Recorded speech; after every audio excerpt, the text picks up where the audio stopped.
کیا تم خیال کرتے ہو کہ غار اور قطبہ والے ہمارے نشانیوں والے عجیب چیز تھے؟ جبکہ چند جوان اس غار میں آ بیٹھے، پھر کہا، اے ہمارے رب، ہم پر اپنی طرف سے رحمت نازل فرما اور ہمارے اس کام کے لیے کامیابی کا سامان کر دے۔ پھر ہم نے کئی سال تک غار میں ان کے کان بند کر دیے، یعنی سلا دیا۔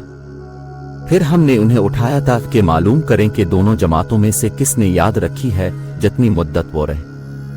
ہم تمہیں ان کا صحیح حال سناتے ہیں۔ بے شک وہ کئی جوان تھے جو اپنے رب پر ایمان لائے، اور ہم نے انہیں اور زیادہ ہدایت دی، اور ہم نے ان کے دلوں کو مضبوط کر دیا جب وہ اٹھ کھڑے ہوئے، یہ کہتے ہوئے کہ ہمارا رب اسمانوں اور زمین کا رب ہے، ہم اس کے سوا کسی معبود کو ہرگز نہ پکاریں گے، ورنہ ہم نے بڑی ہی جھوٹ بات کہی۔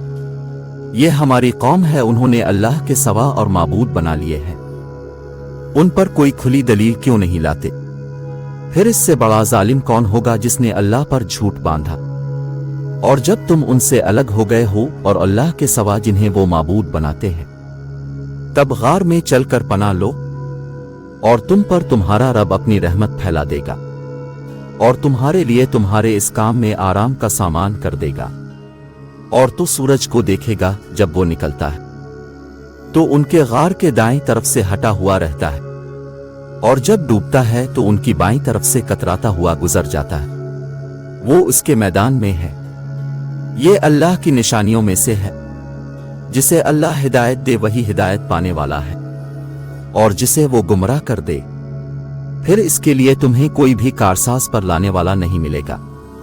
اور تو انہیں جاگتا ہوا خیال کرے گا حالانکہ وہ سو رہے ہیں، اور ہم انہیں دائیں بائیں پلٹتے رہتے ہیں، اور ان کا کتا چوکھٹ کی جگہ اپنے دونوں بازو پھیلائے بیٹھا ہے۔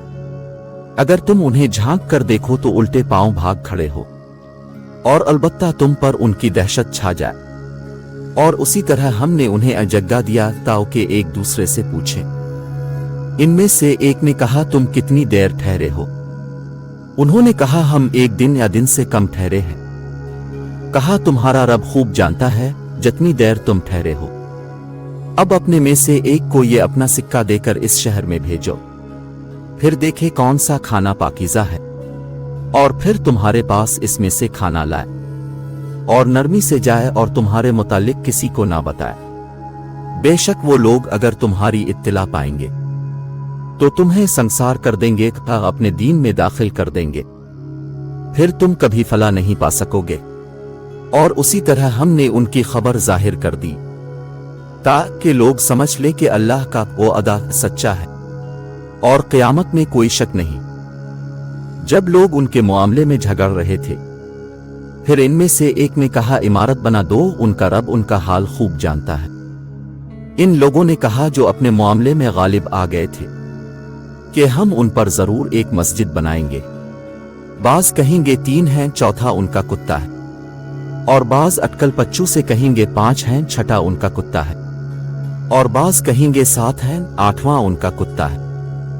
کہہ دو ان کی گنتی میرا رب ہی خوب جانتا ہے، ان کا اصلی حال تو بہت ہی کم لوگ جانتے ہیں، لہذا ان کے بارے میں سرسری گفتگو سے آگے بڑھ کر کوئی بحث نہ کرو، اور نہ ان کے بارے میں کسی سے پوچھ گچھ کرو، اور کسی بھی کام کے بارے میں کبھی یہ نہ کہو کہ میں یہ کام کل کر لوں گا، ہاں یہ کہو کہ اللہ چاہے گا تو کر لوں گا۔ اور جب کبھی بھول جاؤ تو اپنے رب کو یاد کر لو اور کہو، مجھے امید ہے کہ میرا رب کسی ایسی بات کی طرف میری رہنمائی کر دے جو ہدایت میں اس سے بھی زیادہ قریب ہو۔ اور وہ اپنے غار میں 300 سال اور مزید 9 سال سوتے رہے۔ تو کہہ دو کہ اللہ ہی بہتر جانتا ہے کہ وہ کتنی مدت سوتے رہے۔ آسمانوں اور زمین کے سارے بھید اسی کے علم میں ہے، وہ کتنا دیکھنے والا اور کتنا سننے والا ہے۔ اس کے سوا ان کا کوئی رکھوالا نہیں ہے، اور وہ اپنی حکومت میں کسی کو شریک نہیں کرتا۔